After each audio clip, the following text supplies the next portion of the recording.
listos. Disculpe, el nombre era inventario, situación, rasgo, ¿qué más? Permita. Situación, rasgo de ansiedad. Ok, gracias. Bueno, va a medir, lo que mide son respuestas, bueno, las respuestas de ansiedad ante diferentes situaciones. Y esto las va a clasificar en cognitivas, fisiológicas y motoras.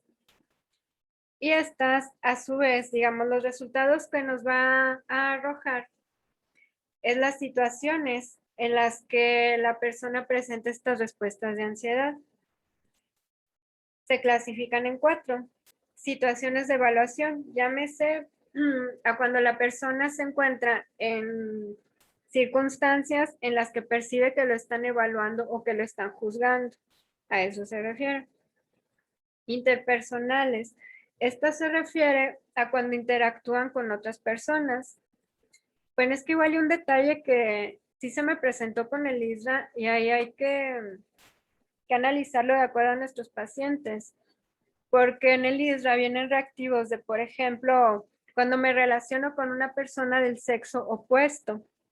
Igual y también se entiende en aspecto romántico, erótico o así.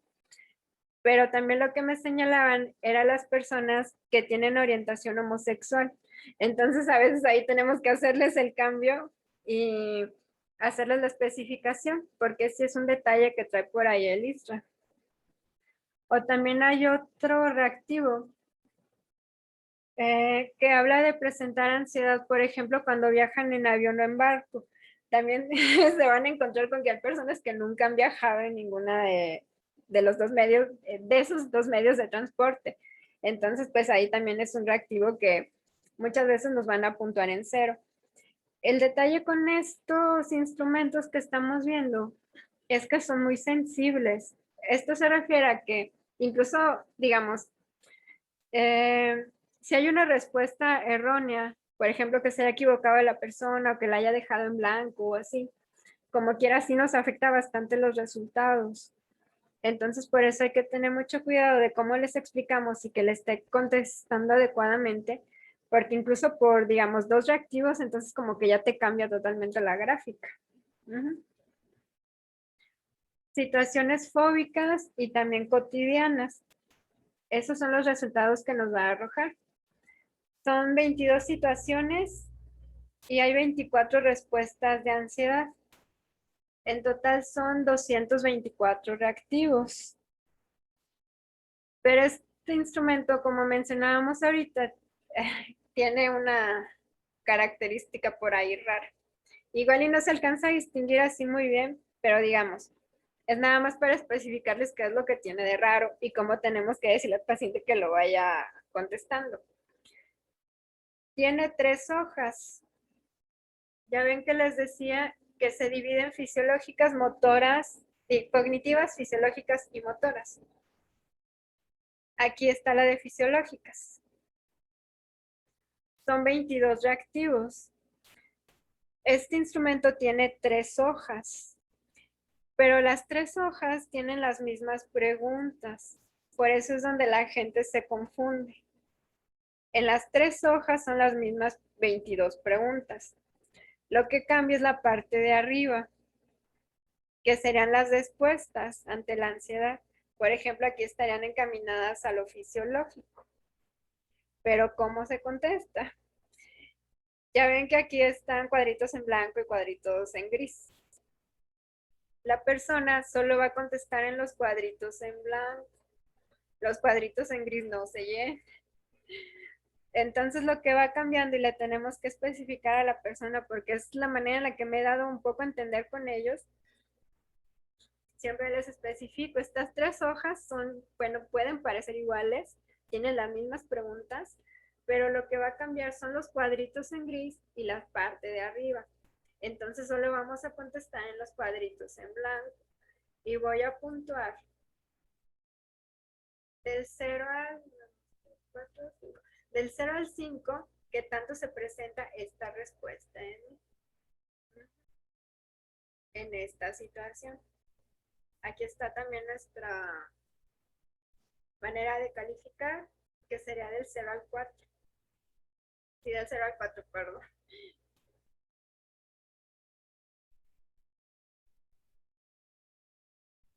Hasta este, bueno, hasta este punto me di a entender con el Isra.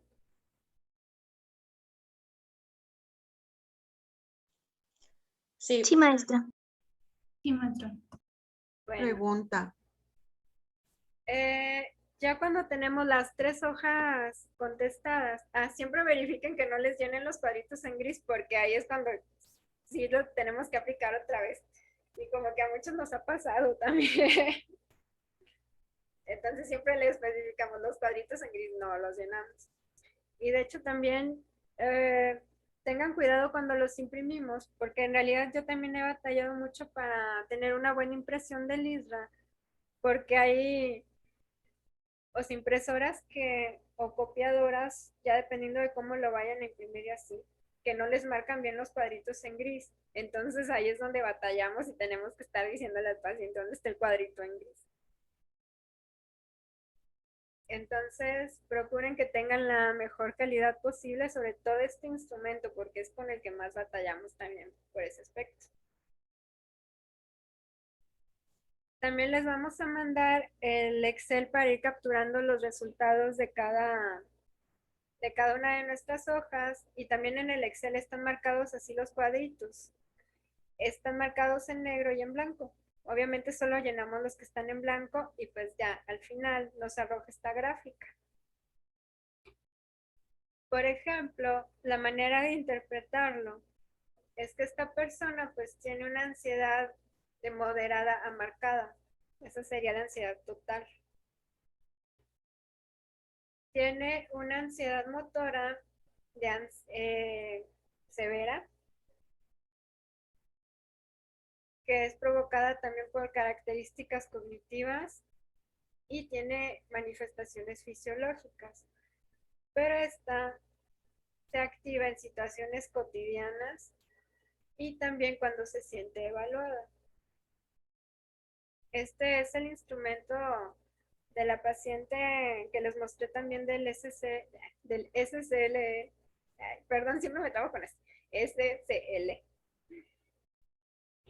Entonces, ahí lo que observamos, muchas veces también nos plantean, por ejemplo, si es ansiedad motora, nos habla mucho de una situación, digamos, fóbica, porque motor también podría implicar conductas de evitación, pero a la vez también implica, por ejemplo, en esta paciente, lo que veían es que siempre se estaba moviendo y temblando. Entonces también ahí está lo motor, para que analicen también dependiendo de nuestro paciente.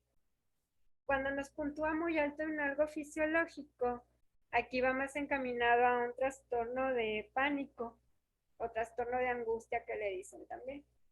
Entonces como que ahí nos da un poco de lineamiento hacia dónde tenemos que ir. Y cuando es cognitivo, muchas veces también está relacionado con el TOC o un trastorno obsesivo compulsivo.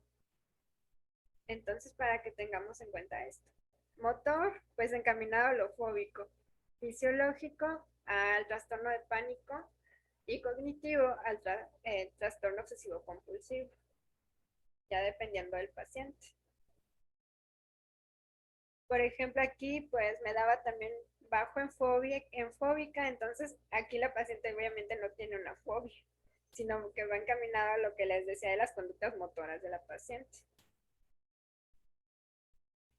Y pues aquí en la redacción, pues igual es más sencilla que en los otros instrumentos, porque nada más vamos analizando cuál es la que puntúa más. ¿Hasta este punto alguna duda con el ISRA?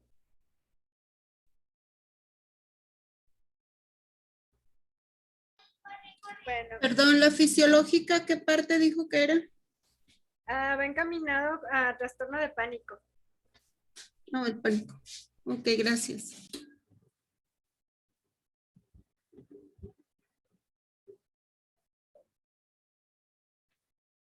Bueno, ahora pasamos al hay quienes le dicen SCID 2 o le dicen ESCID 2. Y lo que va a medir son rasgos de personalidad. Igual el instrumento los maneja así como trastorno de personalidad, pero hay que especificarle también al paciente que son rasgos de personalidad y que pues todos tenemos una mezcla de todos, pero hay unos que puntúan más o que predominan más que otros.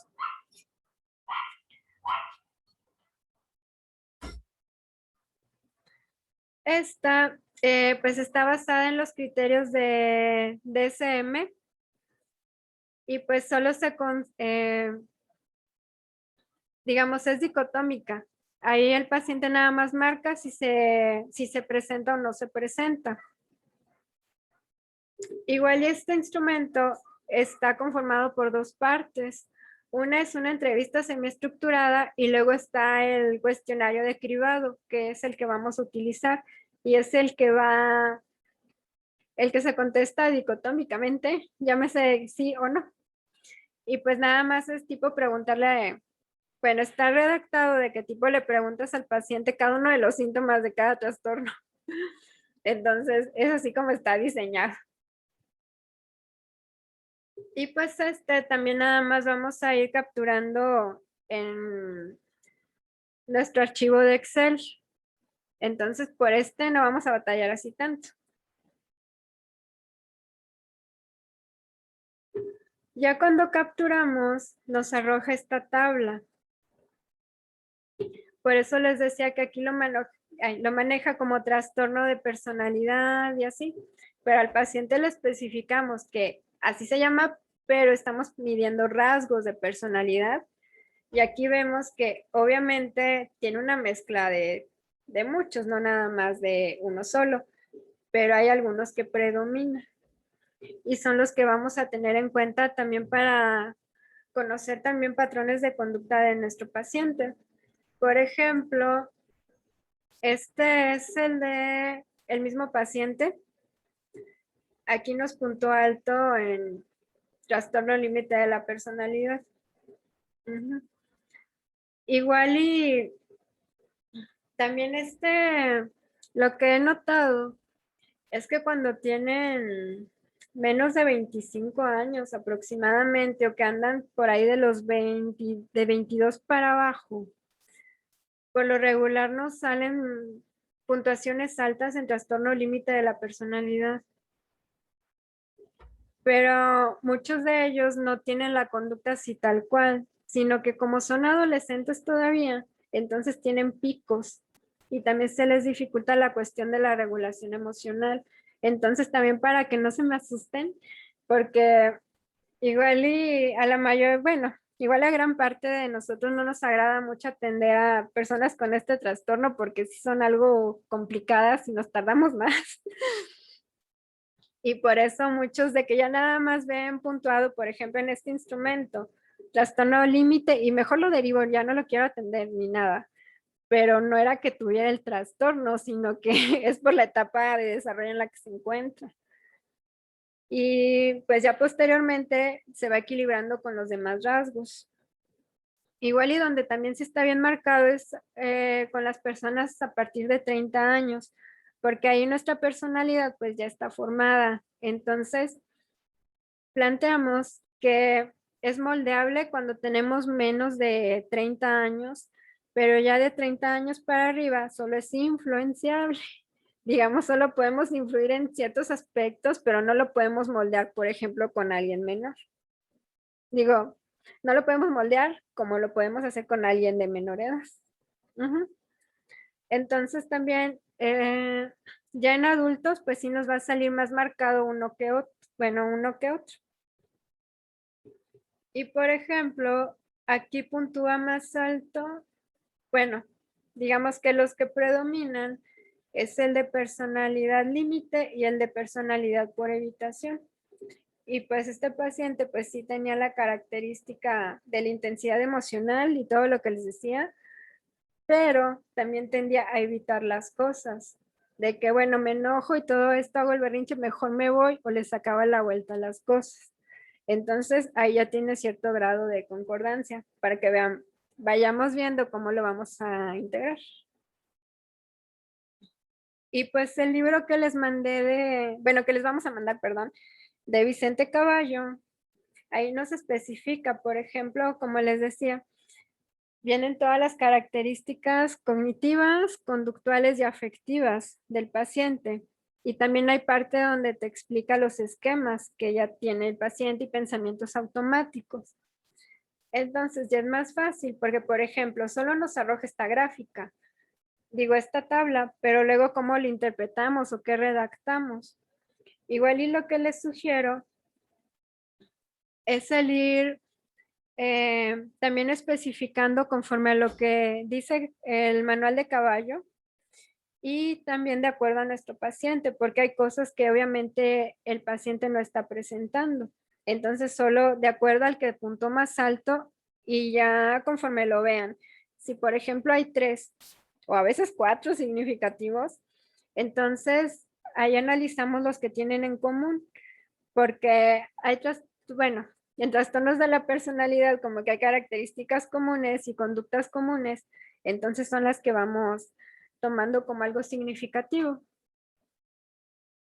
Entonces, esta es el ejemplo de la interpretación de la tabla anterior. Y aquí señalaba, su personalidad es moldeable debido a que aún se encuentra en desarrollo. Pero pues ya en mayores de 30, pues ya solo podemos influir. También dependería mucho del carácter y de la persona, ¿verdad? O sea, digamos que tenemos un paciente entre 24 y 30 años, pero tiene un carácter muy fuerte, una personalidad muy estructurada. También vamos a batallar para moldearlo, ¿verdad? Ah, sí. Sí, es que va dependiendo también de la rigidez, porque ya ven que planteábamos una de las preguntas de qué tanto cree en X o Y pensamiento. Ahí también ya nos vamos dando cuenta de qué tanto nos va a costar el reestructurar un pensamiento o una creencia. Pero hay pensamientos y creencias que sí tenemos que estar reestructurando una y otra y otra y otra vez, porque la persona está tan aferrada a él o cree tanto en él que puede que en una sesión logramos reestructurarlo, pero regresa y regresa y regresa. Entonces, sí es algo que vamos a tener que estar haciendo. Pero también quiero que vean que conforme vamos avanzando, pues también el paciente va creyendo menos en aquello que estamos reestructurando. Pero también es parte de, por eso les decía en los pacientes límite, pues lo que predomina es el pensamiento dicotómico, de todo, nada, bueno, malo. Entonces, también eso hace que las emociones sean de una alta intensidad. Entonces, ahí también lo que vamos reestructurando es pensamiento dicotómico. Y si tienes que estar una y otra y otra y otra vez hasta que podemos hacer que ya sea más, bueno, se puede decir permanente. Ujú. Entonces, por eso es una super herramienta el libro ahí de Caballo y también el de trastornos de personalidad de Beck, que también se los vamos a hacer llegar, porque ahí nos especifica así tal cual y nos dice qué es lo que tenemos que trabajar con cada paciente, ya de acuerdo a, bueno, ahorita lo vamos a poner rasgos de personalidad que predominen, pero si hay un trastorno de personalidad como tal, pues también. Ahí está como que el lineamiento que nos dice Beck que podemos ir siguiendo. Ujú. ¿Alguna duda con este?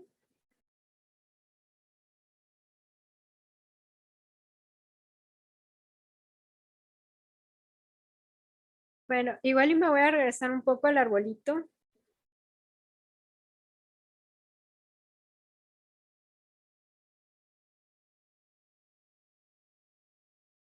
Ah,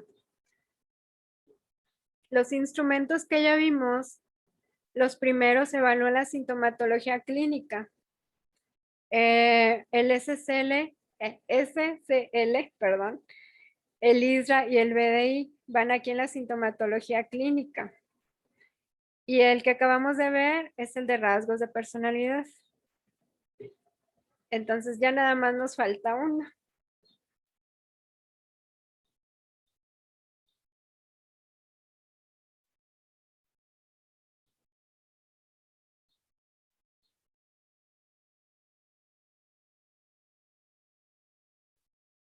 El test de creencias de Ellis.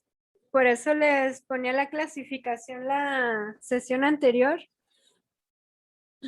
porque es el que vamos a utilizar para evaluar. Hay que tener en cuenta que este obviamente evalúa las creencias intermedias, porque a veces podemos confundirlo de que evalúa las nucleares y muchas veces sí nos quedamos con esa creencia y hasta después caemos en cuenta de que no, evalúa las intermedias, no las nucleares. Este tiene 100 enunciados y también es una prueba dicotómica. Llámese que solo tiene dos opciones de respuesta, de acuerdo o no de acuerdo. Y pues son las 10 creencias que estableció Ellis. Y pues ya al final vamos sumando cada categoría para, para obtener la puntuación total. Ya dependiendo, estos son nuestros puntos de corte. De 0 a 4, pues la creencia está en un nivel sano. De 5 a 6 está en riesgo. Y de 7 a 10 ya es un problema. Porque digamos, ya de 7 a 10, pues ya es una creencia muy rígida. Y pues también que le puede estar afectando en muchas áreas de su vida, no en una sola. Cuando la creencia está en riesgo, digamos, solo se presenta en algunas situaciones de su vida, pero no en todas.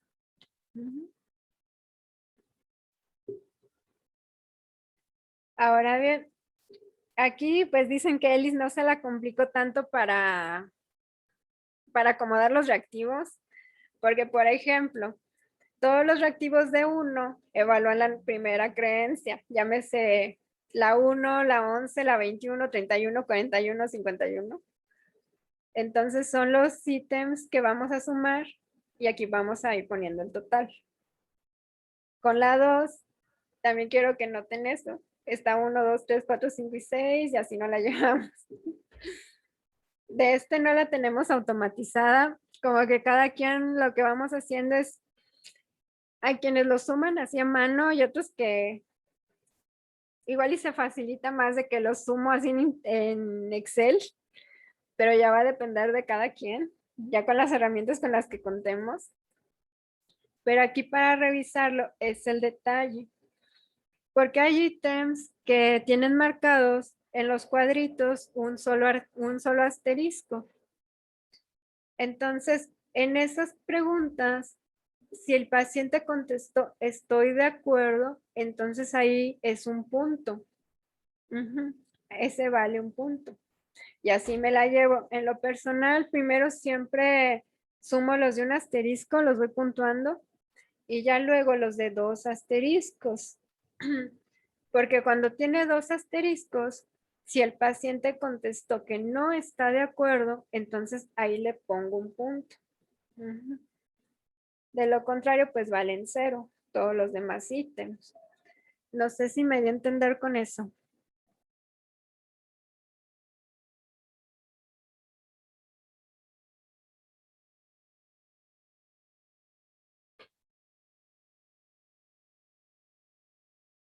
Igual y esta hoja, como quiera, siempre va dentro de nuestros formatos. También para que no se estresen así mucho escribiéndolo, pero sí tengan en cuenta esto. Porque, bueno, es que con este instrumento también, también es muy sensible. Digamos, si le puse un punto a una que no era, entonces me cambia totalmente otra vez la interpretación. Por eso, igual y siempre procuren, en lo personal sí me equivoqué en la revisión de los primeros que fui aplicando, pero ya luego de que presta mayor atención, porque sí, digamos, nada más por, digamos, 2 reactivos que puntué mal, pues sí me cambió toda la interpretación del instrumento. Entonces, al momento de puntuarlo, sí presten mucha atención en ese detalle de los asteriscos. En lo personal, ya después yo las acomodo del mayor al menor. Cada uno, pues, como que tiene su estilo de irlo revisando, interpretando. Pero yo, para no batallar, si les soy sincera, pues ya igual y los acomodo del mayor al menor. Entonces, aquí el paciente, bueno, este es de otro paciente, pero aquí la creencia que puntúe en 9, pues sí es la más rígida y esta es la que obviamente le va a estar afectando en diferentes áreas de su vida, si no es que en todas.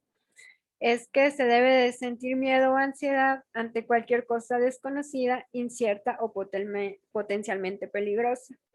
Igual y la característica de este paciente es que obviamente tiene una ansiedad elevada. Entonces no sé si notan que esta es la creencia intermedia que le está generando también las conductas y los pensamientos relacionados con la ansiedad.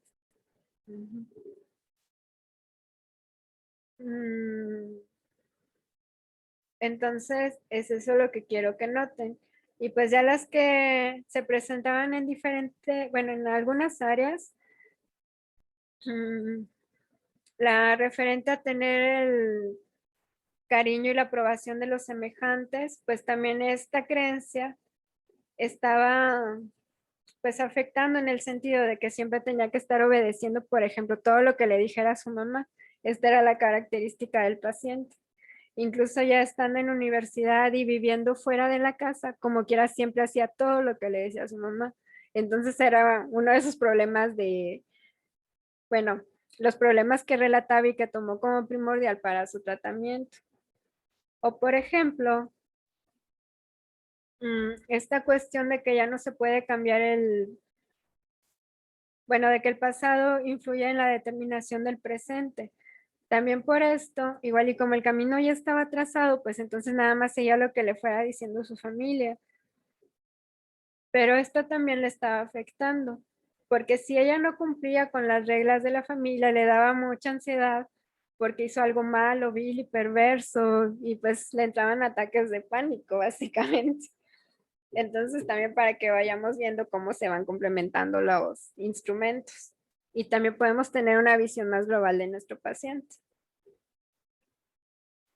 Igual y en cierto grado, pues también estas ya se presentan de una manera más sana, porque no sé si notan que igual y puede que las tenemos todas, pero en diferentes niveles. Y siempre recuerden, estas son las creencias irracionales intermedias de Ellis.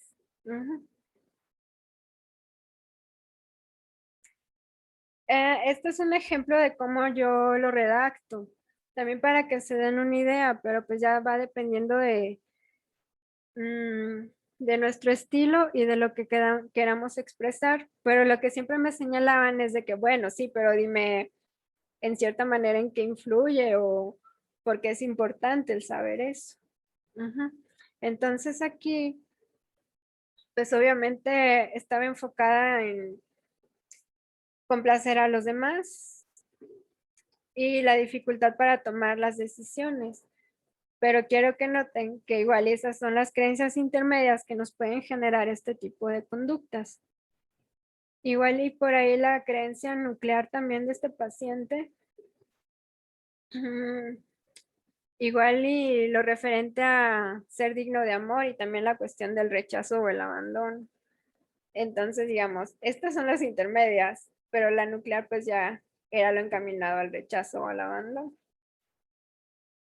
Hasta este punto, ¿alguna duda con los instrumentos? Bueno, ahora viene la parte que yo considero más complicada porque la verdad sí la sufríamos más con esto. Ahora, lo que necesitamos hacer con todo eso que ya vimos es a lo que le decimos análisis funcional y formulación clínica. Esta va a ser la base de todo lo que vamos a trabajar con nuestro paciente. El análisis funcional es una aportación que tomamos de las terapias de primera generación. Este fue planteado por Skinner y lo que nos ayuda. Perdón, maestra, ¿es análisis funcional y qué? Formulación clínica. Ok, gracias, perdón. De nada. Entonces, Skinner planteaba la cuestión del estímulo, la respuesta y la consecuencia.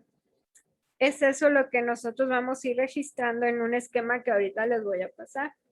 Bueno, una tabla, digamos, es la que más, la que va a hacer que tenga un poco más de sentido toda la información que ya recaudamos, porque no sé si notan que es muchísima información, todo lo que nos arroja, tanto la entrevista como los instrumentos.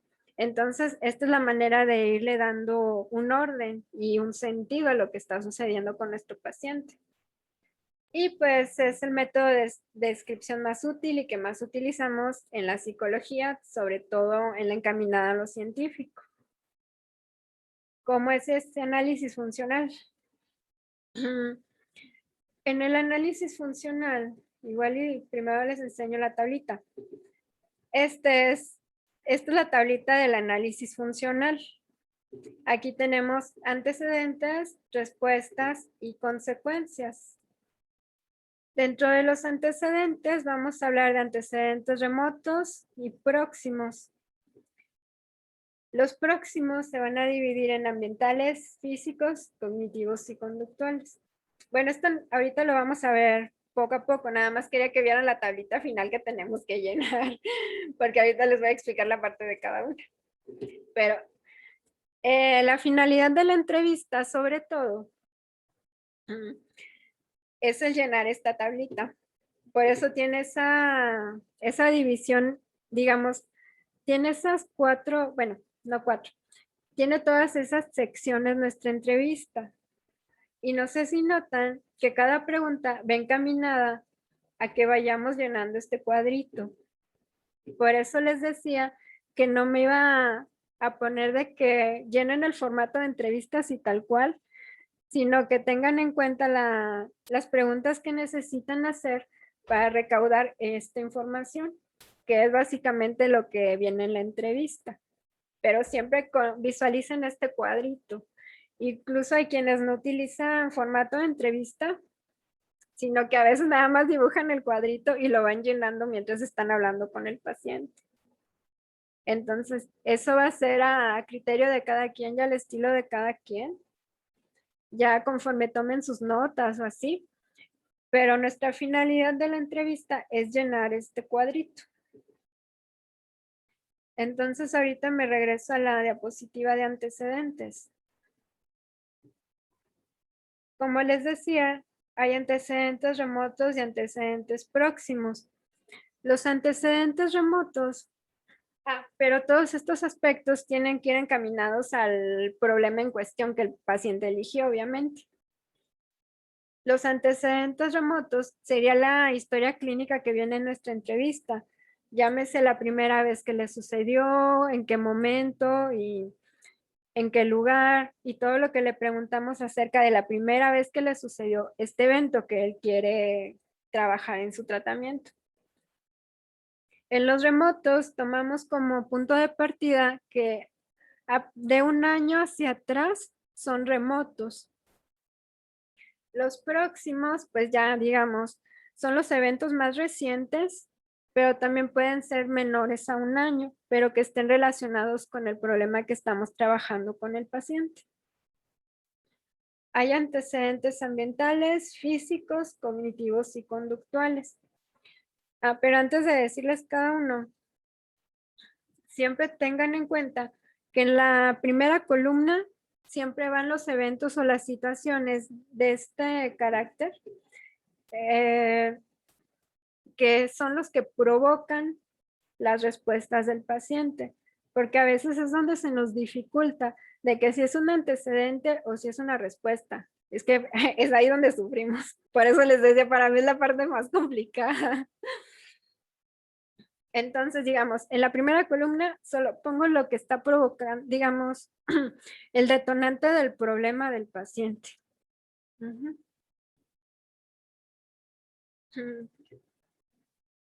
Por ejemplo, en los ambientales, puede ser la situación, no sé, del lugar donde vive, también los aspectos de su familia o incluso, no sé, suponiendo que al paciente solo se le activan los ataques de pánico, por así decirlo, en la escuela. Entonces, un antecedente sería estar en la escuela, por ejemplo. Un antecedente físico, por ejemplo, no sé, que un ataque de pánico se presentara cuando hay una tormenta y que escuche, no sé, relámpagos, o sea, que escuche truenos y vea relámpagos, por ejemplo. Un cognitivo Pues podría ser de que, no sé, el ataque de pánico empieza cuando piensa que va a presentar un examen, por ejemplo. Pensar que va a presentar un examen. Y conductuales ya va referente, por ejemplo, presentar el examen. Ese sería el antecedente. No sé si me di a entender con estos.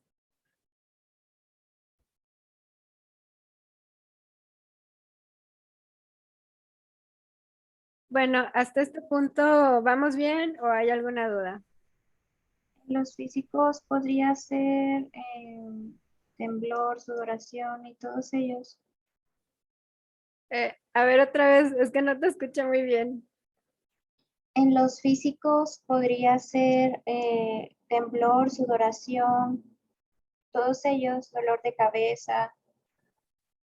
Ah, igual y sí, porque por ejemplo, pues sí, en el trastorno de pánico, pues es, digamos, me duele el estómago y pienso que me va a dar el ataque, entonces sí, ahí sí podría ser también. Sí, ya dependiendo del caso de nuestro paciente, obviamente. Pero sí, incluso si un malestar físico también les puede detonar una respuesta, entonces también es válido. Ujú. Perdón, maestra, con Sí. lo que dice la compañera, o sea, a lo mejor sí, si una persona le da dolor de estómago, por ejemplo, lo relaciona y ya está por alguna manera desarrollando el conflicto, ¿no? O sea, no tiene nada que ver que le duele el estómago, le duele el estómago por otra causa. Pero ya como es rasgos de esos malestares son rasgos, perdón, de esa situación, pues ya la está relacionando. Bueno, es lo que quizás por ahí va lo que decía la compañera, ¿no? Porque a mí también me llama la atención ese aspecto. Es que igual y sí se van clasificando, pero dependiendo del paciente. Por ejemplo, si ahorita ya que ponen bueno, que me plantean esto, si tenía una paciente de que si se le retrasaba su ciclo menstrual, entonces era lo que le detonaba todas las demás respuestas. Ujú. Entonces, sí, un malestar físico también puede ser un detonante de las respuestas. Lick, pero yo entiendo que la compañera lo está tal vez viendo como un síntoma, lo que la compañera dice, o sea, una respuesta. Y lo que estamos hablando es del antecedente, o sea, lo que provoca y lo físico. Yo pienso, o un ejemplo que quisiera yo poner, es de, por ejemplo, decir, cada de que voy a la tienda, por ejemplo, Ujú. me da un ataque de pánico. Y lo que dice la compañera, las sudoraciones, dolores de cabeza, es ya una respuesta. Ah, Creo que ella sí lo está viendo, pero no estoy segura. sí, es que de hecho, así como ella lo plantea, es así como me lo señalas. Solo que igual y por ejemplo, bueno, les voy a poner de ejemplo los trastornos de ansiedad. Es que el trastorno de ansiedad, siempre para poder detectar cuál es, porque hay muchos que tienen características similares y se nos dificulta a veces saber cuál de todos es. Entonces, en uno de los materiales que les vamos a hacer llegar, dice que la pregunta clave siempre es preguntarte a qué le tiene miedo tu paciente. Porque, por ejemplo, en el trastorno de ansiedad generalizada, el paciente siempre tiene miedo a algo externo o muchas veces de que va a suceder lo peor, algo muy malo va a pasar o algo le va a pasar a fulanito o así. Digamos, el paciente de ansiedad generalizada, siempre el miedo va a ser hacia algo externo. Pero el paciente con trastorno de pánico siempre va a tener miedo a que le dé otro ataque de pánico. Entonces, como que siempre presta mucha atención a cada sensación de su cuerpo, porque, por ejemplo, de que está haciendo mucho calor y empieza a sudar, pero el paciente puede, digamos, ese puede ser un antecedente, por ejemplo, la sudoración y el calor, y él puede pensar que le está dando un ataque de pánico. Entonces, la respuesta ahí sería la ansiedad. No sé si me di a entender. Es que va dependiendo del paciente. porque a veces sí lo puedo ver como una respuesta, porque comúnmente, por ejemplo, la sudoración, pues sí la ponemos en respuesta, pero por ejemplo, en el caso de este paciente, que nada más empieza a sudar y piensa que se va a morir o que algo malo le va a pasar, o no, más bien, que empieza a sudar, por ejemplo, y empieza a pensar que le va a dar el ataque de pánico, entonces sí puede desarrollar ansiedad y el ataque de pánico. Y entonces ahí ponemos como antecedente la sudoración y pues también en la respuesta sería ansiedad. No sé si me di a entender, porque lo vamos acomodando ya de acuerdo a cada paciente. Porque, por ejemplo, igual y Entonces, por ejemplo, aquí si a un paciente cuando se siente así empieza a fumar, ¿entraría en conductual o en físico? o sea, si empieza a sentirse como, Pues así, por ejemplo, en el ejemplo que tú diste, que le va a dar un ataque de pánico, empieza a sentirse, no sé, abrumado y al momento de la abrumación prende un cigarro. sería, bueno, lo de prender el cigarro sería una respuesta conductual. Ok, Ujú. Pero les digo, ya va dependiendo del paciente, porque por ejemplo, pues en la ansiedad generalizada, pues esa no va a ser el detonante, ese sí sería la respuesta. O por ejemplo, en una fobia social, el detonante sería, no sé, por ejemplo, el exponer un tema en clase. Esa sería la cuestión conductual, que digamos el antecedente conductual y pues ya los síntomas de ansiedad irían en las respuestas. Ujú. ¿Hasta este punto me di a entender? ¿O hay alguna otra duda?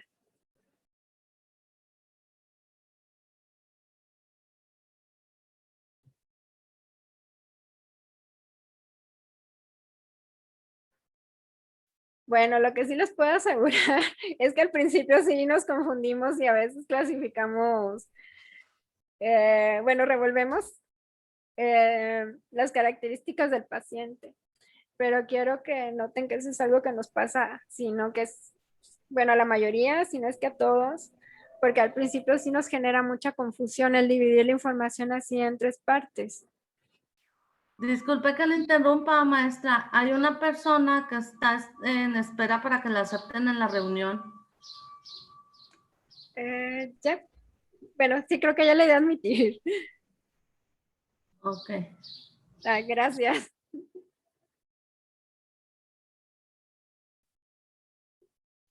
Bueno, hasta este punto, ¿cómo vamos? Bueno, esta es la parte de antecedentes. Ahora sí nos vamos a las respuestas que me comentaban. En las respuestas cognitivas, lo que vamos incluyendo pues son las cogniciones del paciente, como el nombre lo dice. Llámese que pensó en tal cosa, que se preocupó por tal cosa, es lo que vamos a ir escribiendo en la parte de las respuestas cognitivas. O incluso ahí también la dificultad para concentrarse, dificultad para, incluso para tomar decisiones. eh, también la dificultad para recordar cosas. Eso también iría como parte de lo cognitivo. A veces también ponemos rumiación.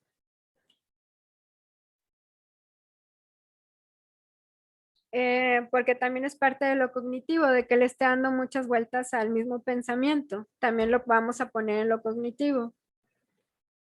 En las respuestas somáticas, pues también va lo fisiológico que me comentaban ahorita. Por ejemplo, la sudoración, tensión muscular, a veces les da dolor de estómago, náuseas, ya dependiendo. Todo lo fisiológico lo voy a poner en somático. En lo afectivo va todo lo relacionado con emociones, sentimientos y estados de ánimo. Igual aquí hay que tener algo en cuenta, es que a veces depende, o sea, las cosas son válidas de acuerdo a cómo lo expreses. Porque, por ejemplo,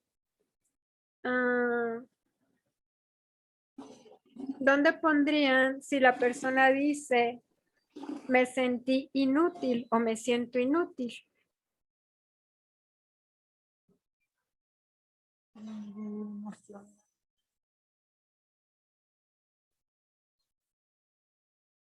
En las cognitivas, ¿Por qué en las cognitivas?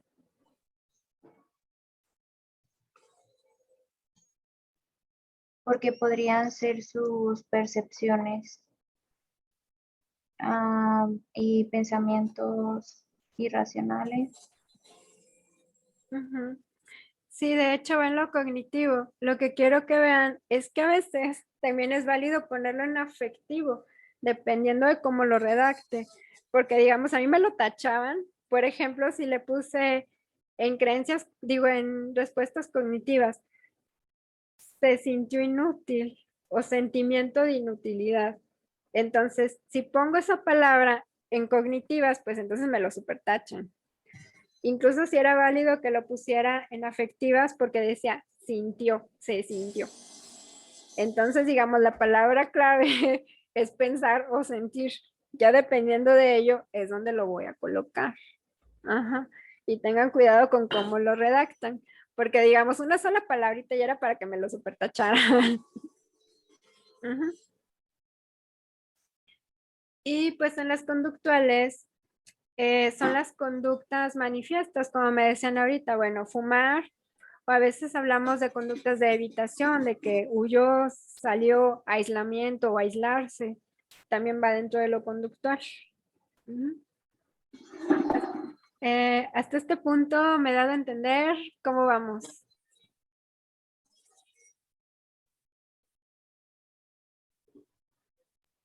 Entonces, si hablamos de un sentir, deben de ir en afectivas. Sí, todo lo referente a sentimientos, emociones o estado de ánimo siempre va en afectivo. Ujú. Y no se les escape, por ejemplo, no vayan a poner sentir en cognitivo porque entonces ahí como que ya valió mi análisis funcional.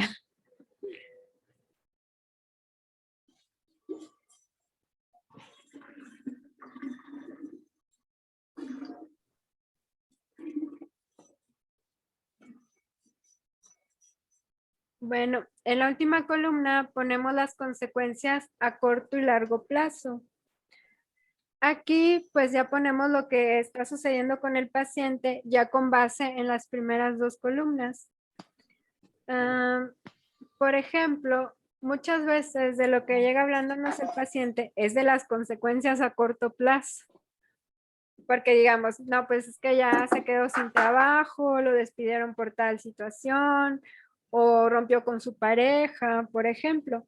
Digamos, muchas veces el paciente lo que nos está relatando en nuestra entrevista, pues son sus consecuencias. Entonces, es eso lo que vamos anotando en las consecuencias a corto plazo. Pero en las consecuencias a largo plazo, pues ya dependiendo de la evolución del paciente, digamos, perdón, dependiendo de la situación actual del paciente, nosotros ya analizamos hacia dónde podría llegar si continúa sin tratamiento. Por ejemplo, en la fobia social. Igual y las posibles consecuencias que estaría presentando, pues es la situación de aislamiento, a veces que está reprobando materias, por ejemplo, por no querer exponer una clase. Es que ya me tocó un paciente así, por eso se me ocurrió de que digamos me da tanta ansiedad que mejor falto a la escuela y repruebo por faltas, porque no me atreví a exponer temas, por ejemplo. Entonces, esas son las consecuencias a corto plazo. La consecuencia a largo plazo, pues sí va encaminado, por ejemplo, a la situación del aislamiento.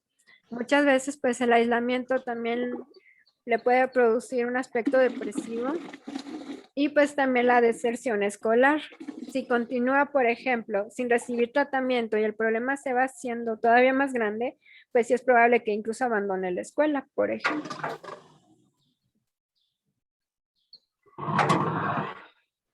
Hasta este punto me di a entender.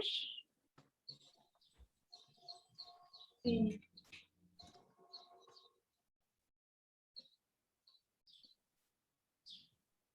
Bueno, Sí, entonces, maestra. sí. Sí. Muy bien. Entonces, digamos, ya vamos acomodando toda esa información en esta tablita, que es a lo que le decimos análisis funcional. Y pues este es un ejemplo de un análisis funcional. Igual y no me ocupo toda la tablita, pero es así como lo vamos llenando. Por ejemplo, en cognitivas, aquí va lo que está pensando, lo de la rumiación, también les decía lo de la preocupación, pensamientos negativos, dificultad para concentrarse.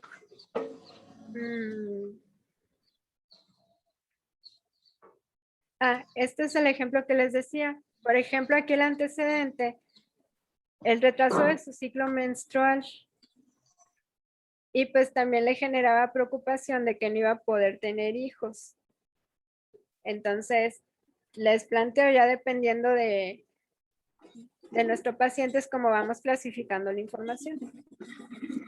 Y pues en el caso de ella, iba más encaminado a la ansiedad generalizada.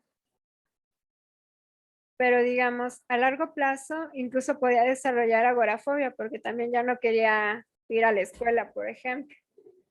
Aquí teníamos conductas de evitación en consecuencias a corto plazo. Y pues estas son las posibles consecuencias a largo plazo.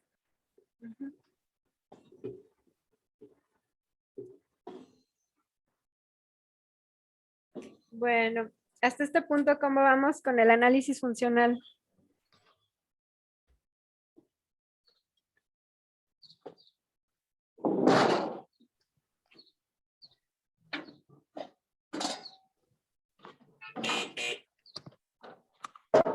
Bueno, ya cuando tenemos nuestro análisis funcional, el siguiente paso le decimos formulación clínica. Pero salió la señora, que le iba a comentar para que nos diera. Ya le dije, no, pues podemos meter un tubo grande y de ahí mismo se conecta para que no me quede.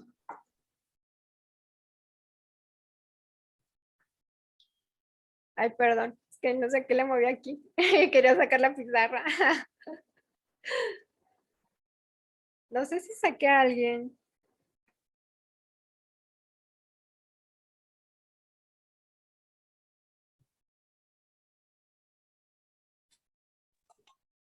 Diana, ¿está por ahí?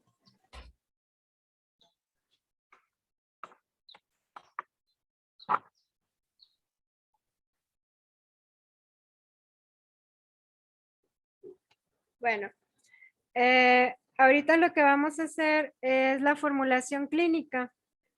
Ya cuando tenemos nuestro análisis funcional, lo que tenemos que hacer es representarlo de manera gráfica como en este esquemita. Para eso, ¿alguien ha hecho familiogramas o le enseñaron a hacer familiogramas? Sí, a mí. Ajá. ¿A quién más?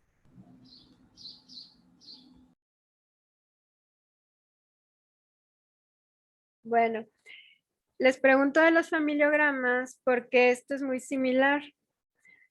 La formulación clínica es, básicamente tenemos que representar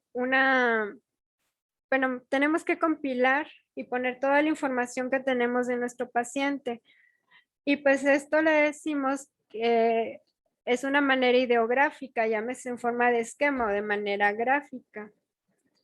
Para ello, vamos a utilizar 4 formas básicas. El rombo nos va a hablar de los antecedentes. Vamos a poner antecedentes próximos y antecedentes remotos y antecedentes próximos. En los óvalos vamos a poner las variables, las respuestas, que son las variables que vamos a modificar, obviamente. En el en los cuadros vamos a poner nada más nuestro diagnóstico clínico con base en el DCM. Y en los otros óvalos, porque también va por niveles, vamos a poner las consecuencias que ya vimos de corto y largo plazo. ¿Hasta este punto me di a entender? Sí. Ujú. Bueno, ¿cómo vamos a acomodar esto? Bueno, esta es la formulación clínica del análisis funcional que les puse como ejemplo. ¿Qué vamos a poner?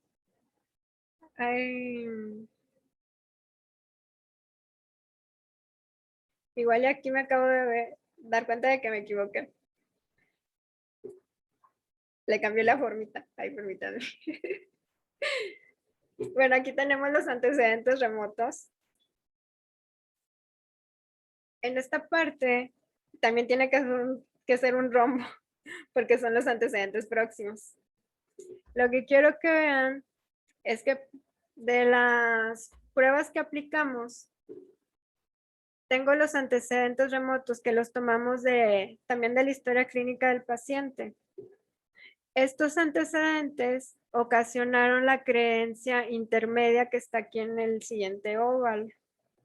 La creencia intermedia es que se debe sentir miedo o ansiedad ante cualquier cosa desconocida, incierta o potencialmente peligrosa. Esta, a su vez, está reforzada por los antecedentes próximos. Bueno, aquí imagínense que está un rombo, porque ahí le cambié la forma erróneamente.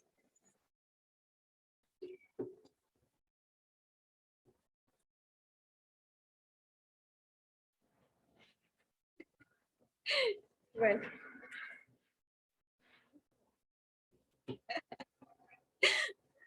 Bueno, los antecedentes. Es un círculo próximos. romboide. Sí, perdón. Es un círculo romboide ese. Hago de cuenta. Bueno, este Y antecedente. se me hace que sí salió alguien de la sesión. Ay, Mandaron un grupo me da un mensaje, perdón, que sí le dan acceso. ya le dimos acceso. Ah. Gracias. Bueno, los antecedentes próximos, es que también prestenle mucha atención a las flechitas, porque por ejemplo, estos antecedentes próximos también están reforzando esta creencia intermedia. Y de esta creencia intermedia surgieron las respuestas cognitivas. Estos son los pensamientos automáticos que detectamos del paciente. Y eso es, bueno, aquí acuérdense del modelo de Ellis, porque ya ven que él ponía flechitas así, digamos, de retroalimentación en su esquema. Ya ven que tenía 3 partes y todos estaban alimentando mutuamente. Entonces,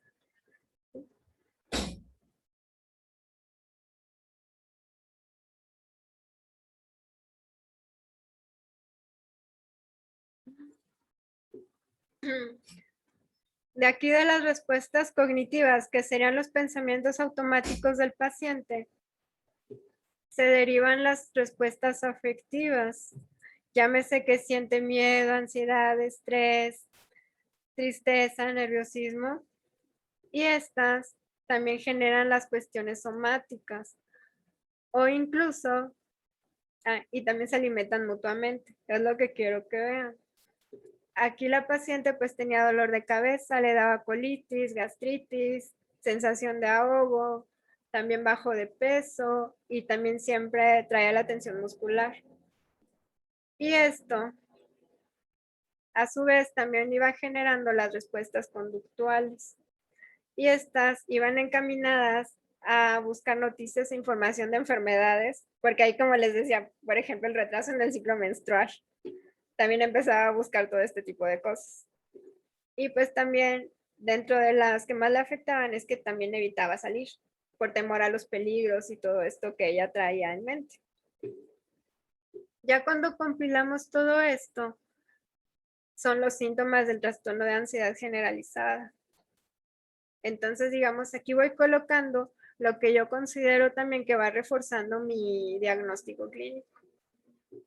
Y ya con base en esto, veo las consecuencias que está teniendo a corto plazo y también las que puede tener a largo plazo. Incluso también hay esquemas donde vemos de que no solo es un cuadrito de diagnóstico, sino que trae varios. A veces trastorno de personalidad tal y luego de ansiedad y luego también afectivo. También se puede presentar.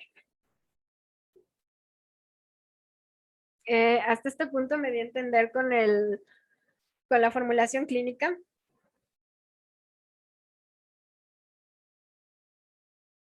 Bueno, porque ya cuando tenemos todo esto, digamos, ese es mi análisis el compendio de mi análisis funcional.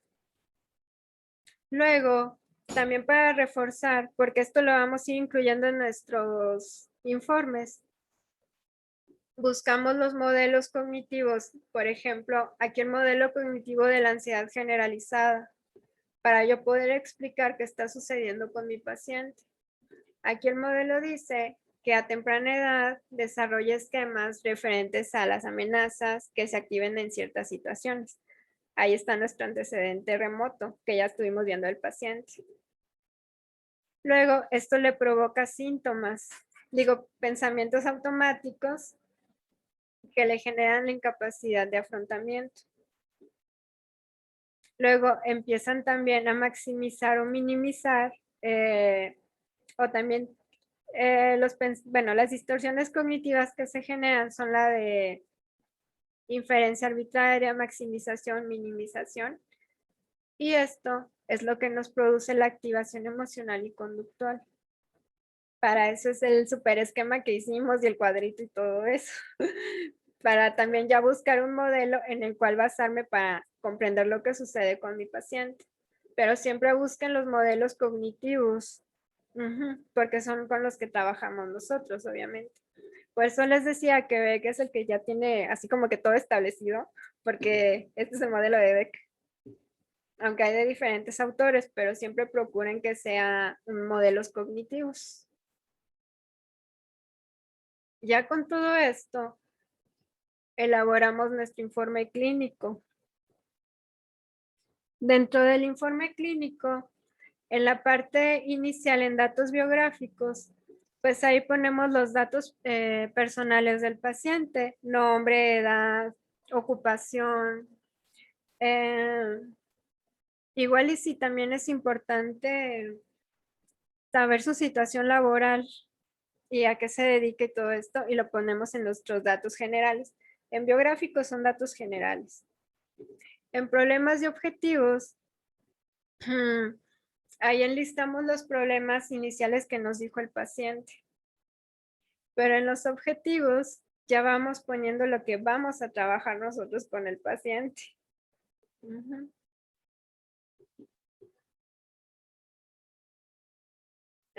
En el análisis de problemas, que es el apartado 3, ahí no sé si notan que todo este rollo, ahí voy a poner mi cuadrito de análisis funcional. Y nada más lo explico, pongo mi cuadrito y lo explico así a grandes rasgos para que pueda ser entendible digamos para mí y para otros colegas, por ejemplo. Pero siempre analicen esto. En la parte 3 no es que vaya a volver a redactar todo eso, sino que ahí voy a poner mi análisis funcional. La redacción únicamente, o sea, sin el diagrama. Ponemos el cuadrito de análisis funcional y nada más describimos lo más breve posible en la parte de abajo, como que un resumen así, lo más sencillo posible. Porque si les soy sincera, luego me aventaba media hoja, pues ya era mucho. Y como que era estar replicando información nada más. Entonces, inicialmente lo hacemos así, pero luego ya tenemos informes más abreviados. Ajá. Digamos, esto es nada más por entrenamiento inicialmente. Ok. En la evolución del problema, aquí pues vamos poniendo a grandes rasgos, o no saben qué, igual y como, es que igual a mí sí me lo podían así tal cual, pero nada más dejamos la parte 3, porque aquí es como que descríbeme nuevamente el análisis funcional, pues no. Ahí sería lo mismo, ¿verdad? En el 4. Sí. Entonces nada más dejamos el apartado 3 y con la breve descripción de nuestro análisis funcional y así, para no estar replicando tanta información. Y en otras áreas a considerar, pues igual y ya dependiendo del caso, podemos incluir estos aspectos, ya dependiendo de lo que sea importante para nuestro trabajo con este paciente en específico. Por ejemplo, en el último análisis que les ponía, pues igual ahí sí podemos incluir que el paciente sí tenía apoyo social y sí tenía recursos personales. También su autoimagen era apropiada. También tenía un adecuado autocontrol. Entonces ya dependiendo de lo que es importante para ustedes.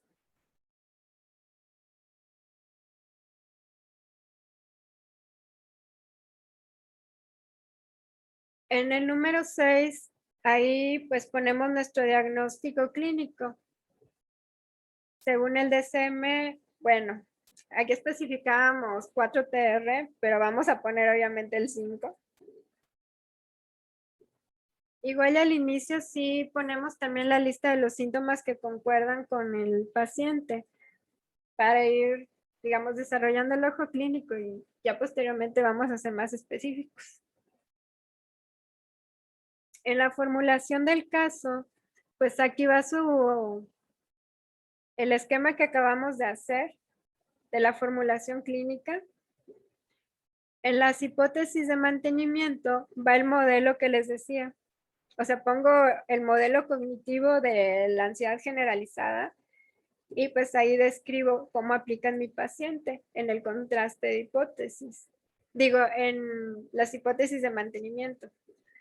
Porque en el contraste de hipótesis, ahí lo que hacemos es el diagnóstico diferencial.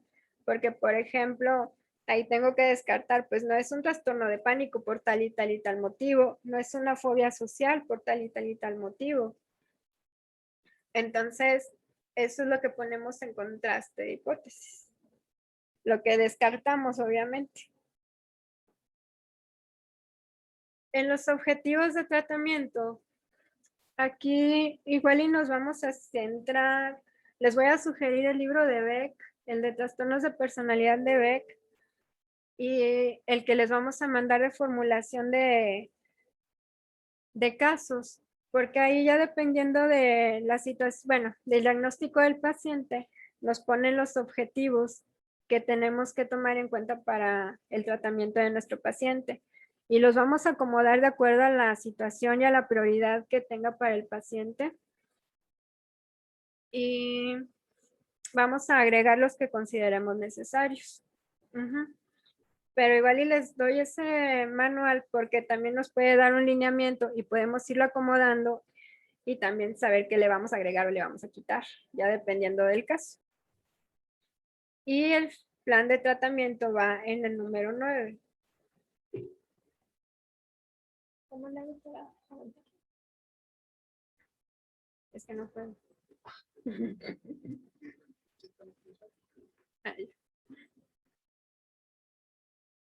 Bueno, para diseñar ¿Puedes regresar tantito, por favor? claro. ¿Cuál? Muy bien. Para el inciso número 9, lo que vamos a tener en cuenta para diseñar el tratamiento son nuestro análisis funcional y la formulación de caso, porque ya sería, digamos, el establecer, digamos, la sintomatología del paciente, lo formulamos como objetivo y ya de acuerdo a nuestro objetivo, vamos a establecer qué técnica vamos a utilizar para cumplir ese objetivo. Entonces, esto lo vamos a hacer de esta manera. Siempre hay lineamientos así muy básicos para diseñar el plan de tratamiento.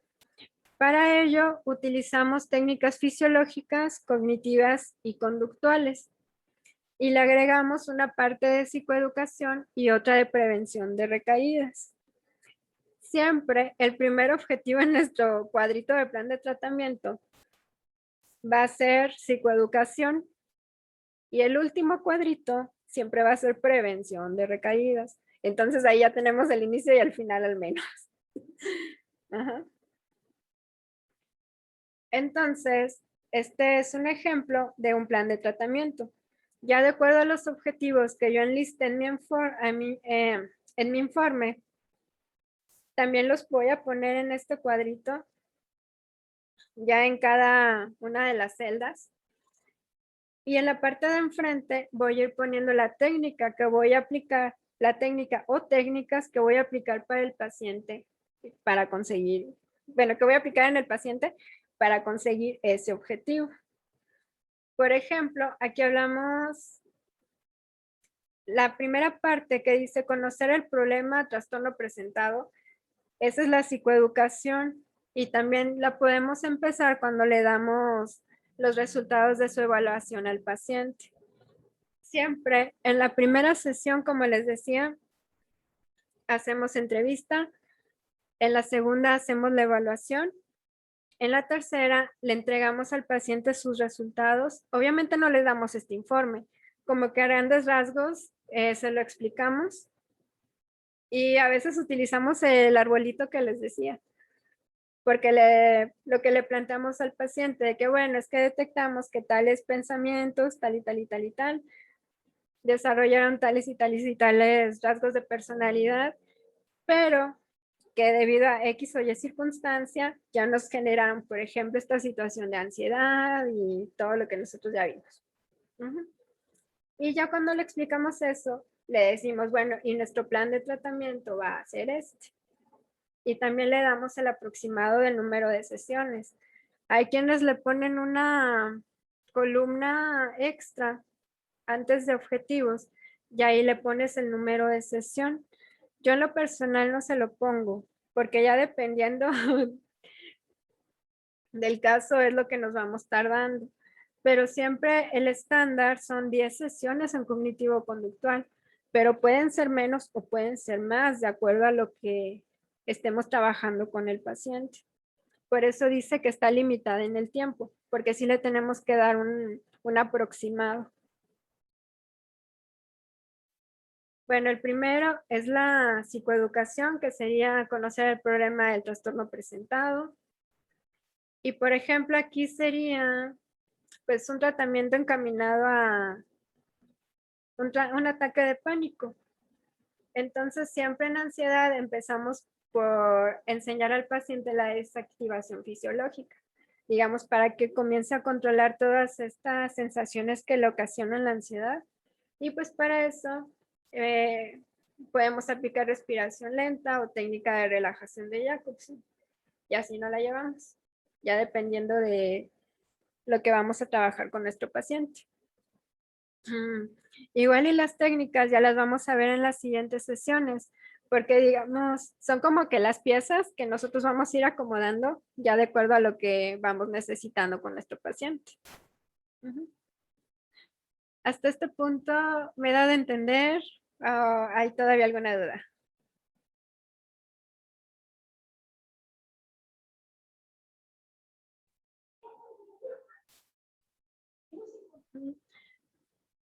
¿Cómo andamos? Pues ya nada más es ir acomodando toda la información. Bueno, igual y ahorita ya cobró algo de sentido todo el super rollo que vimos la sesión anterior.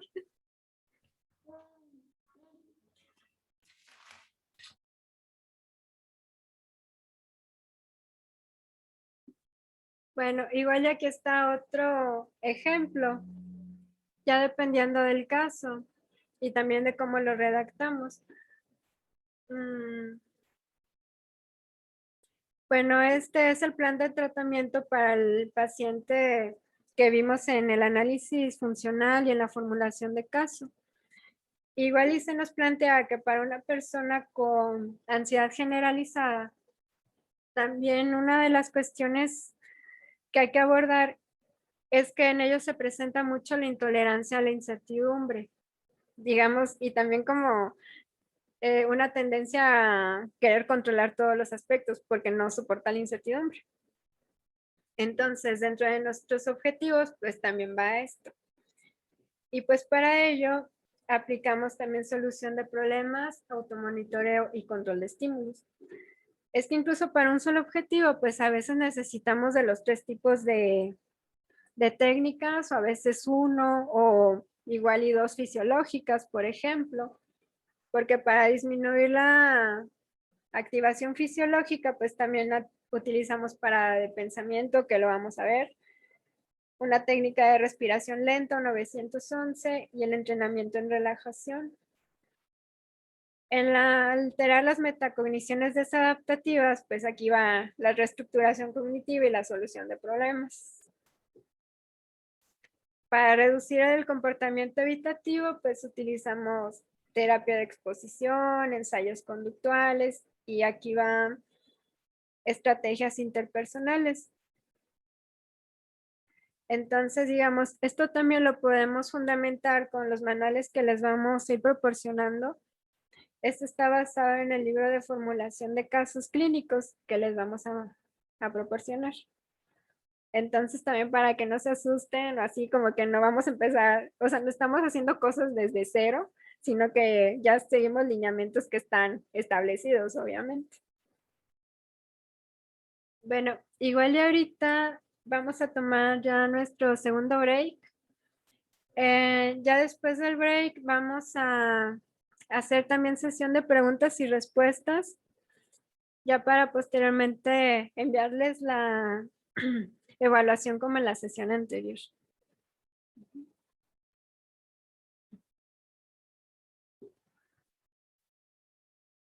Bueno, los vamos a ver en 15 minutos. Para que se tomen un respiro y analicen, y para ir cerrando con preguntas y respuestas. Bueno, 10 minutos. En 10 minutos nos vemos.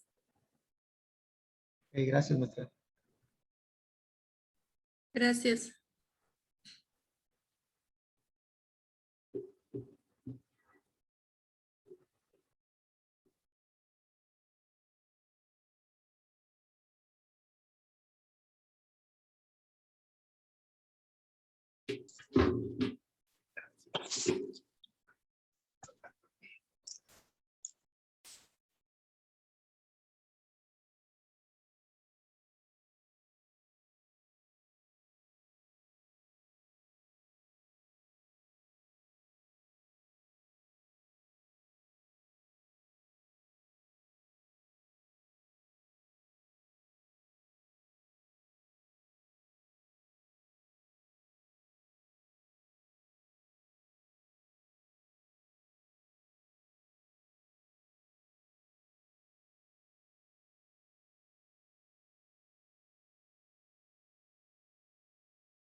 Bueno, listo, chicas, ya estamos de regreso.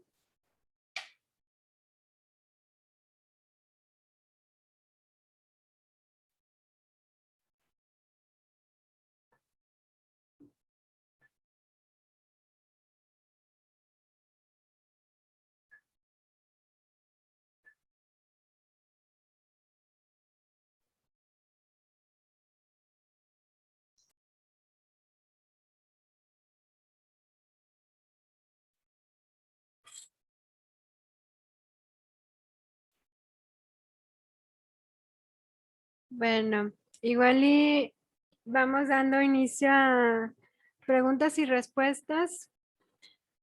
Eh, ¿Hasta este punto les surgió por ahí alguna duda?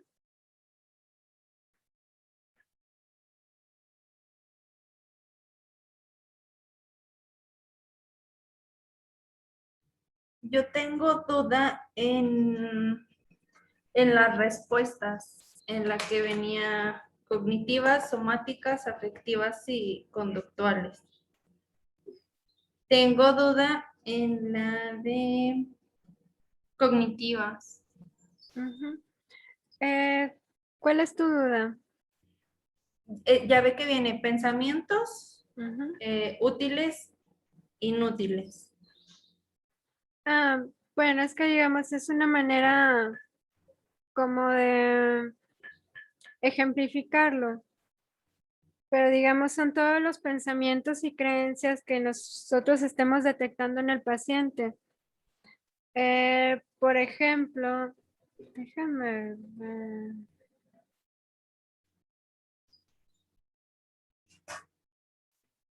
Bueno, en el paciente del que les puse el ejemplo de su análisis funcional, por ejemplo, ¿es un pensamiento favorable para ella el estarse preocupando por no poder tener hijos?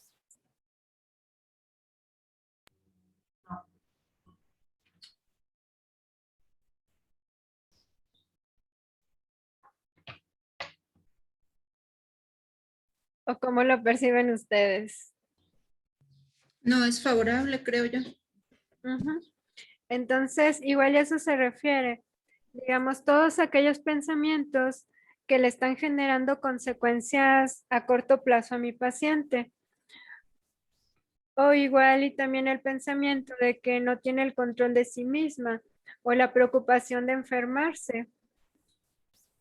Digamos, son todos aquellos pensamientos que me estén manteniendo igual y digamos, la sintomatología en este caso de ansiedad. Por eso hablamos, ay, permítanme, de pensamientos inútiles, racionales, irracionales. Igual y pensamientos útiles.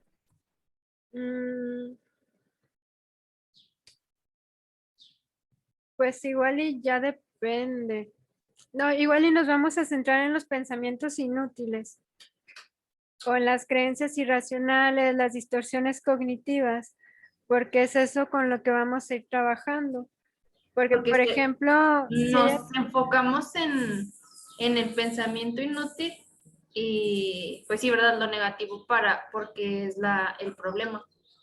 sí, es que igual y aquí, sí, acabo de ver que incluí la palabra útiles, pero igual y nos vamos a centrar en aquellos que le están generando malestar al paciente, porque si son pensamientos útiles, pues esos no los vamos a modificar, sino que a veces los reforzamos o les sacamos provecho también para cumplir los objetivos. Sí, en ese era en el que tenía duda. Ah, Pero ya, ya me quedó claro. Gracias. muy bien. ¿Alguna otra duda?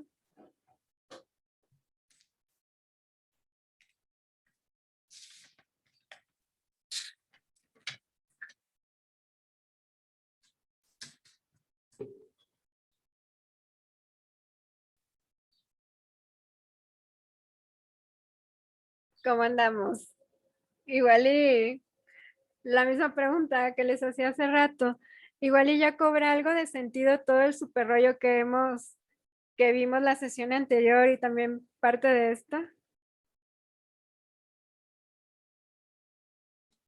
Bueno, igual y esto que fuimos aprendiendo también les va a ser de utilidad porque digamos, si yo tomo o agarro un manual cognitivo conductual, como yo ya sé los lineamientos, entonces lo puedo sacar provecho o incluso también lo puedo poner en práctica. Entonces, esta va a ser la ventaja, sobre todo ya en en los siguientes módulos de nuestro diplomado, van a ver que incluso, digamos, nada más es acomodar, por ejemplo, para los trastornos de ansiedad y del estado de ánimo. Yo ya sé que el modelo cognitivo-conductual funciona así y que necesito seguir estos lineamientos. Entonces ya con eso incluso yo puedo agarrar el manual, incluso puedo adelantarme. A eso me refiero. Digamos, ya tengo todas las herramientas de comprensión para saber cómo es que voy a ir interviniendo. Y como también ya tenemos un lineamiento, entonces ya nos reduce a nosotros como terapeutas, pues también un poco la ansiedad o el temor, por ejemplo, de comenzar a atender, sobre todo cuando son mis primeros pacientes, porque a veces nos sentimos así súper perdidos.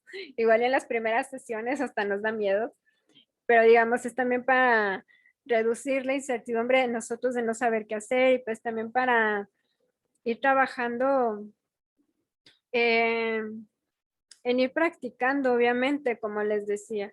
Todo pues se va dando con la práctica y pues también el irme preparando profesionalmente porque ya ven, como les decía, el conocimiento es una cuestión continua y el aprendizaje es algo que nunca se detiene. Entonces también, como les decía, sean muy pacientes con ustedes mismas, también tengan apertura y todo esto. Y también siempre tengan en cuenta que estamos en un proceso de aprendizaje. Igual y ahorita sí nos puede parecer bien complicado y bien difícil y pues sí se los comparto. Yo también me sentí así, pero ya conforme vamos avanzando en el tiempo y en la práctica, eh, pues ya es como nos va a generar, bueno, nos va reduciendo todo lo que les decía de la ansiedad o del temor. Pero pues también me da mucho gusto que ustedes hayan optado por irse preparando. Igual y muchas veces pensamos, y ahorita comentaba aquí con Javier, de que muchas veces cuando no conocemos, por ejemplo, un modelo, a veces tendemos a opinar de él o pensamos que lo sabemos, pero le digo, al principio pensaba que era bien fácil y ya después no. Digo, pobre alma inocente el pensar que es bien fácil el cognitivo conductual. Pero digamos, eh, pues ya conforme vamos practicando y vamos creciendo y aprendiendo, pues ya va siendo más sencillo. Incluso lo de los análisis funcionales, al principio sufrimos mucho con ellos, pero ya luego es más fácil el ir acomodando las piececitas. Entonces, ahorita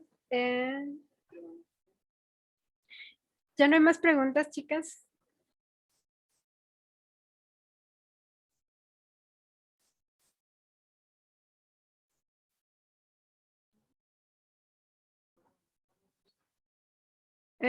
Adriana, ¿levantaste la mano para preguntar? Ok. Bueno. Yo sí la levanté. Ok. Yo tengo así como que cierto temor, entonces yo quiero saber si ustedes cuando nosotros vayamos a tomar el caso práctica, vayamos a poner en práctica todo lo que ahorita nos están diciendo en teoría. Yo no tengo experiencia en dar la terapia o así. Ustedes van a estar ahí con nosotros apoyando todo el proceso y nos van a estar así como que pues auxiliando en todo lo que se vaya presentando o vamos a estar solos y ustedes observando o cómo. Bueno, igual y ahorita Javier les va a explicar este aspecto que me comentas. Va a ser con lo que vamos a ir cerrando. Entonces, ahorita le vamos a prestar aquí atención a Javier. Ujú.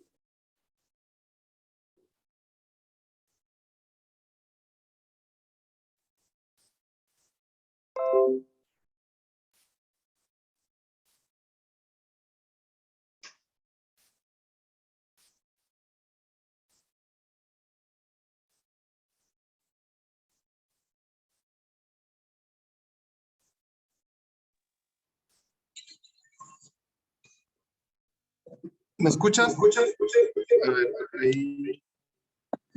A ver. ¿Me escuchan? ¿Sí me escuchan? Sí. Excelente.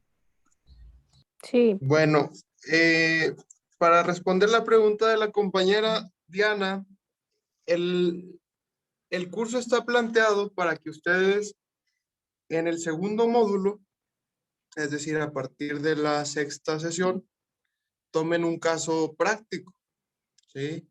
Las clases están diseñadas para que se vean la aplicación del modelo a ciertos trastornos y en este, digamos, proceso de enseñanza, además de lo teórico, van a estar observando ciertos casos, videos, pero sobre todo van a estar llevando ustedes un caso práctico. ¿Para qué? En el primero, ustedes, bueno, en los primeros siempre salen las dudas, ¿y cómo le voy a hacer aquí? A ver, ¿y esto pues dónde, cómo lo voy a acomodar en los informes, en el análisis funcional, qué instrumentos tengo que aplicar? Es decir, al inicio es donde salen muchas dudas. Sí, ya agarrándole la onda, ya va siendo más sencillo, como dice aquí la maestra.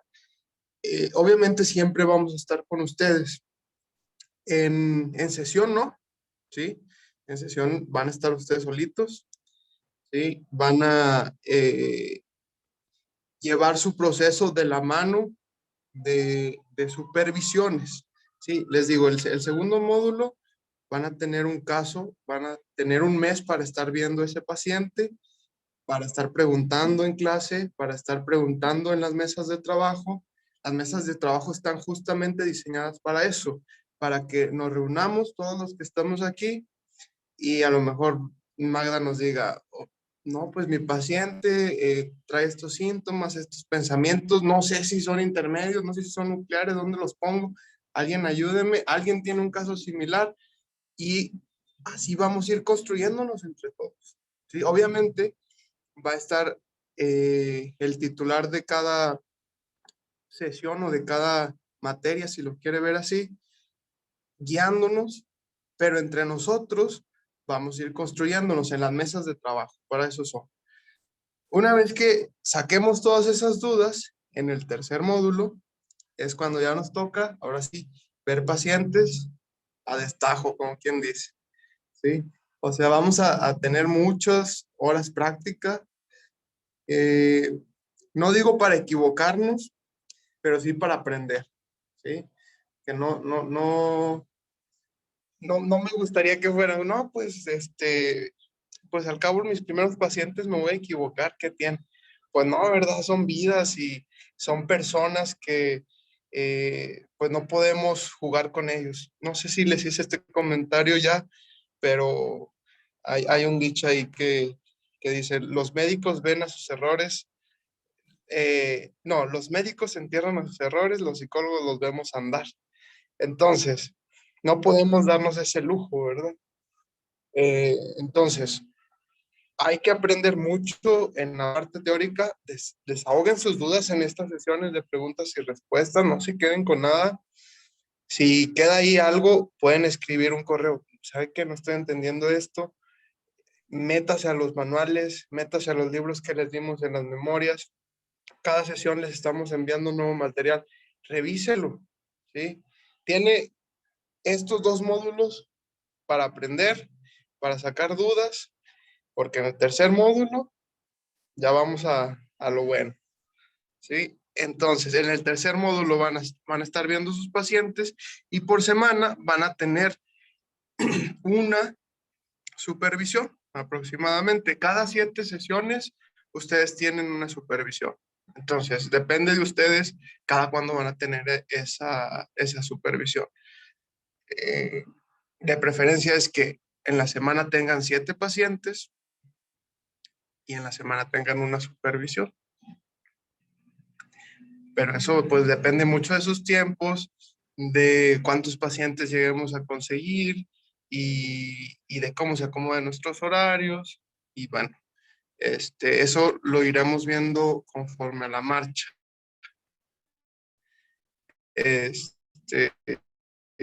¿Tienen alguna otra duda?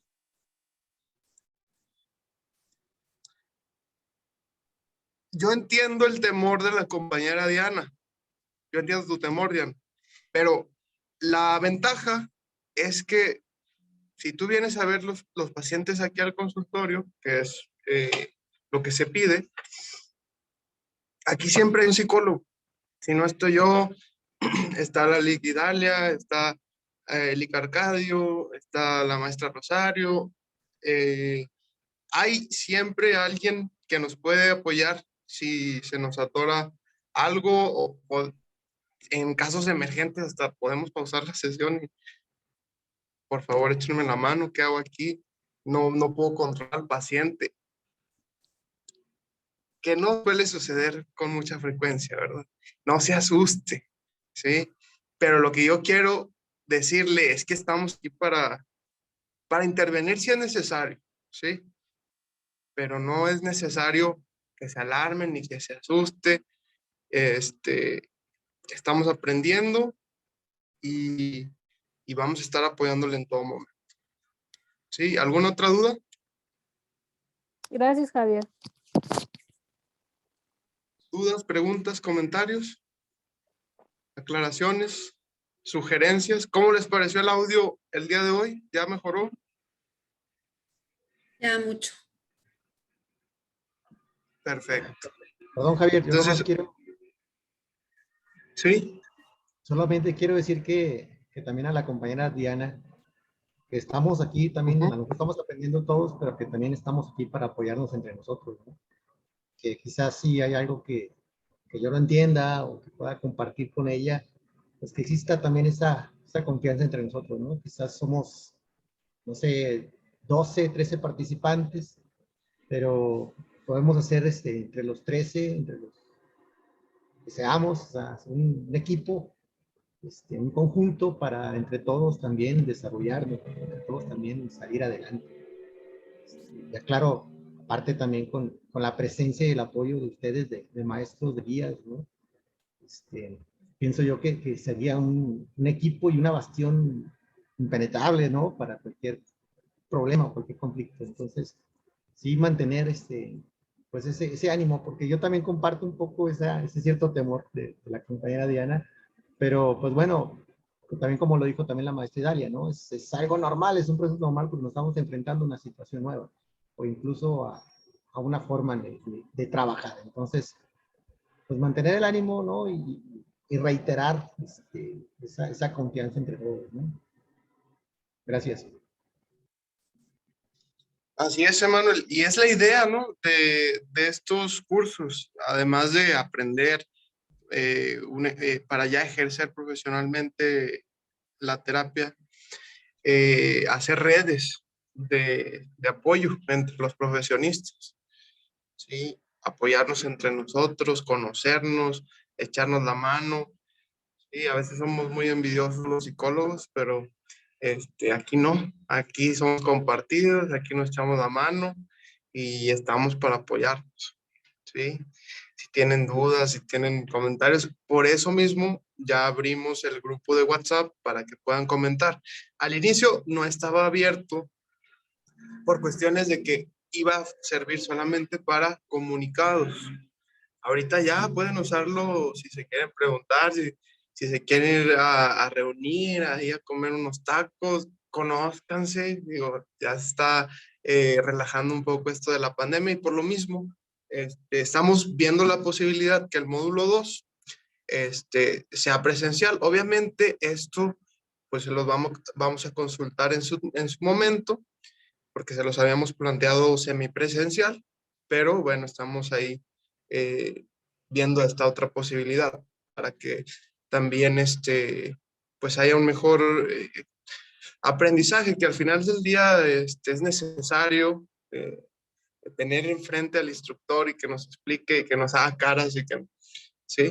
Entonces, esa es una posibilidad.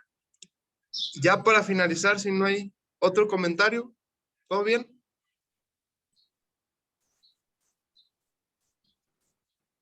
¿Dudas? ¿No? Para finalizar, nada más les voy a pedir que ahí enciendan sus cámaras porque vamos a tomar la foto de esta sesión. Mire, la sesión pasada nos faltó tiempo y esta sesión nos sobró. ¿Sí? Déjeme, voy para... Mi amor, ¿cómo se llama? Sí. Las cortinas, corre.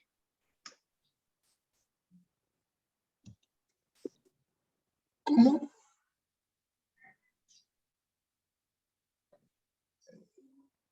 Ahí alguien hizo una pregunta, un comentario. No, como que prendió su micrófono y no se dio cuenta. Ah, ok.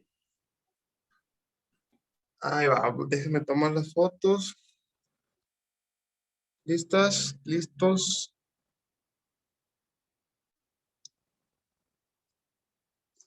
Yo les digo para que no se canse.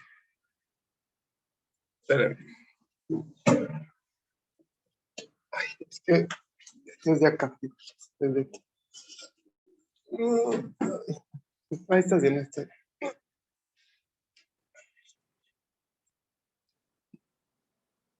Si no se me duermen los pies. Ok, ¿listos? 1, 2, y media.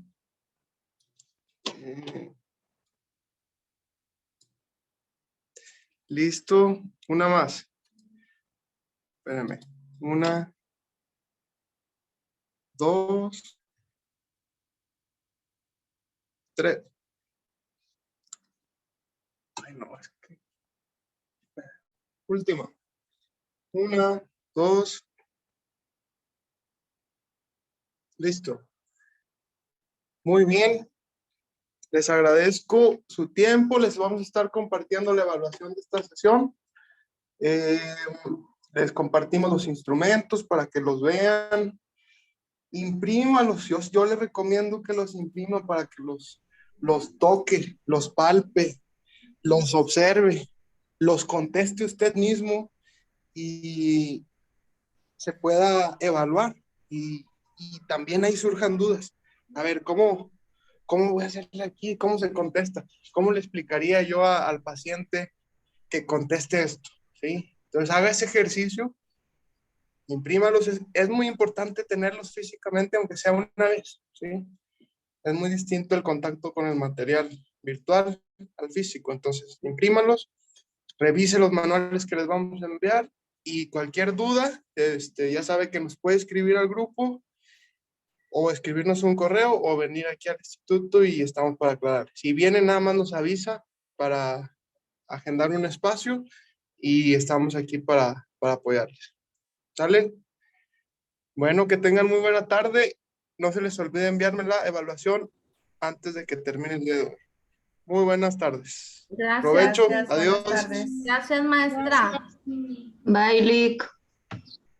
Gracias, saludos. Que tengan buen día todos. Bye. Igualmente, gracias. Igualmente. Que tengan lindo fin, cuídense. Gracias, maestra.